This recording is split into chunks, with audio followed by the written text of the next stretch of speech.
आज सुबह से ही मानो घर में त्योहार सा माहौल लग रहा है। मम्मी जी के चेहरे की चमक और रसोई से आती पकवानों की महक दोनों की वजह एक ही है। आज दोपहर को खाने पर उनकी एक सहेली आने वाली है।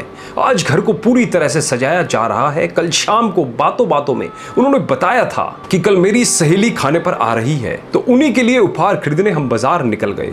उन्होंने बाजार से बड़ी महंगी सी साड़ी खरीदी अपनी सहेली के लिए। आज तो हद ही हो गई। मम्मी जी खुशी के मारे सुबह को जल्दी उठकर मुझसे भी पहले रसोई में घुस गई और बड़े प्यार और जतन के साथ खुद से तैयार की हुई पकवानों की लिस्ट में एक के एक बाद पकवान बनाना शुरू कर दिया। मम्मी जी तो खूब खुश नजर आ रही है, पर मैं बेमन बनावटी मुस्कान चेहरे पर सजाए काम में उनका हाथ बटा रही हूँ। मायके में मेरी माँ का आज जन्मदिन है। शादी के बाद यहाँ माँ का पहला ऐसा जन्मदिन होगा जब कोई भी उनके साथ नहीं होगा। और मैं यहाँ, पापा ऑफिस टूर पर और भाई तो है ही प्रदेश में।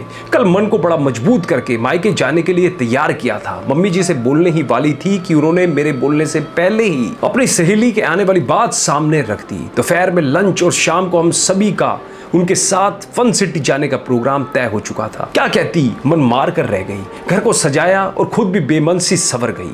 कुछ ही देर में डोरबेल बजी। उनका स्वागत करने के लिए मम्मी जी ने मुझे ही आगे कर दिया। गेट खोला। बड़े से घने गुलदस्ते के पीछे छिपा चेहरा जब नजर आया तो मेरी आंखें फटी की फटी रह गई और मुंह खुला का खुला रह गया। आपको पता है सामने कौन था? कमेंट में हमें बताइए। जी हाँ, सामने मेरी माँ खड़ी थी। माँ मुझे गुलदस्ता पकड़ाते हुए बोली, सरप्राइज। हैरान और खुश खड़ी मैं अपनी माँ को निहार रही थी। बर्थडे विश नहीं करोगी हमारी सहेली को? पीछे खड़ी मम्मी जी बोली, माँ आपकी सहेली? मैंने बड़े ही ताज्जुब से पूछा। अरे भाई, झूठ थोड़ी ना कहा था।